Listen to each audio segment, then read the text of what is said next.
Hello everybody, it's Cody from ArtBlade. I got a little bit different video for you today. People have been asking me questions about how I have my bike set up and just what I've done to customize it.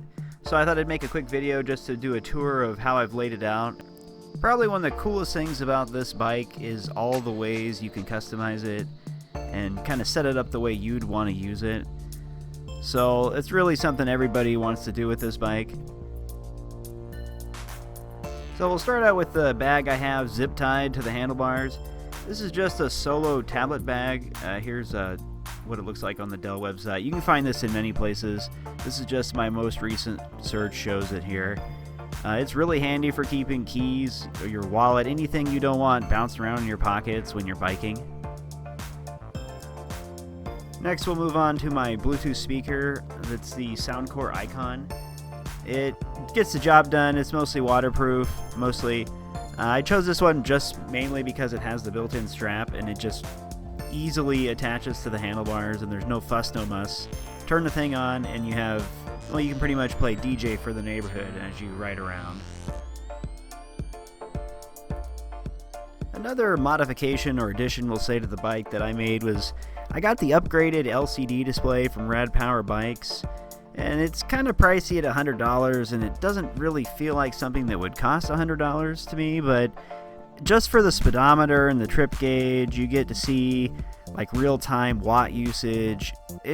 I think it's a worthy upgrade. You can also do things like set your max speed, which you're not going to get a ton more speed just out of the way the bike's set up, and it really isn't an efficient way to use the bike, but you have that option when you get that. Which is pretty cool, I guess, and I just had to get it eventually. And like the biggest thing you can do for this bike to make it an enjoyable ride is to upgrade the seat.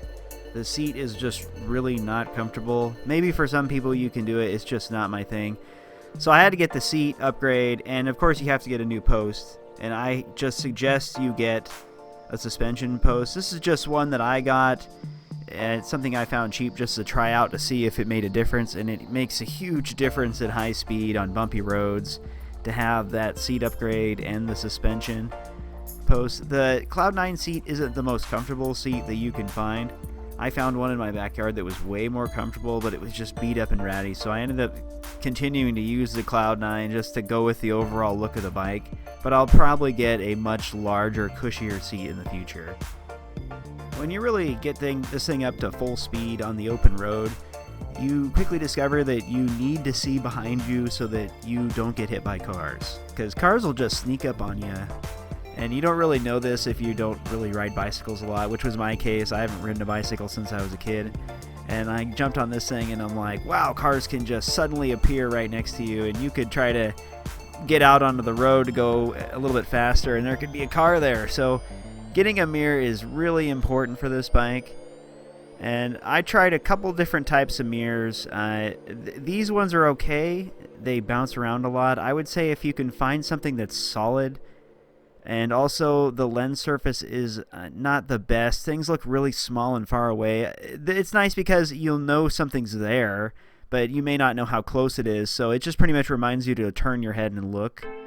But like I said, something solid, a little bit bigger lens would probably be a better mirror. I just haven't found a solution yet for that, so this will have to do.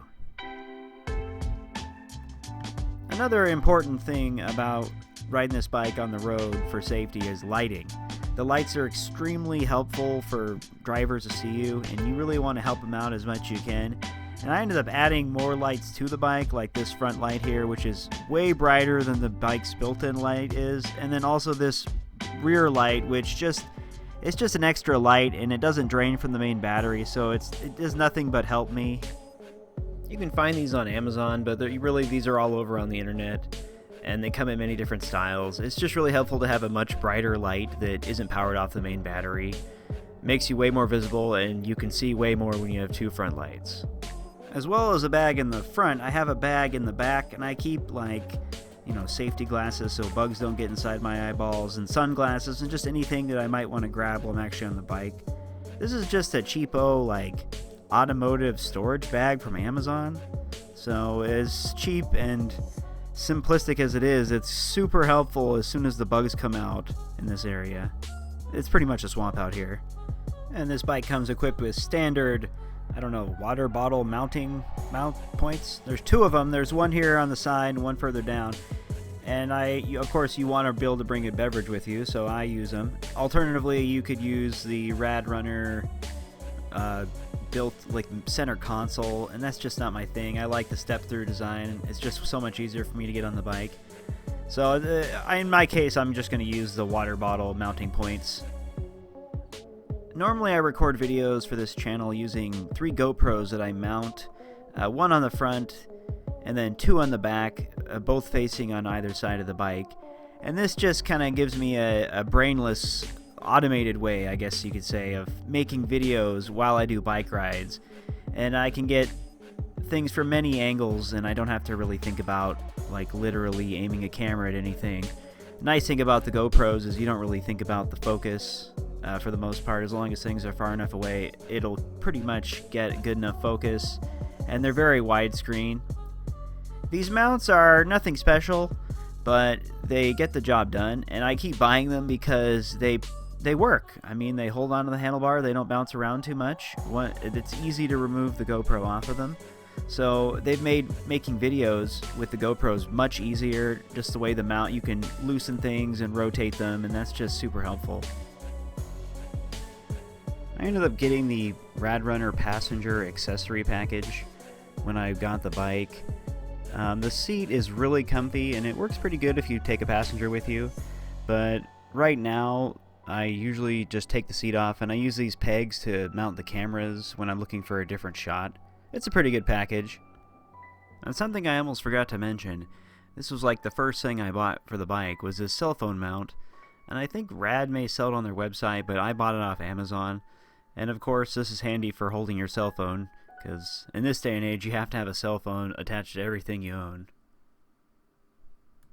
Well, that's been a look at my current bike configuration with my RadRunner here. I'd say this is a pretty good bike. It's worth picking up if you just want to get back into biking in general, and e-biking for that matter. I love it. It's changed the way I look at bicycling. So thanks for watching. Please hit the like button and subscribe, and I'll catch you in the next video.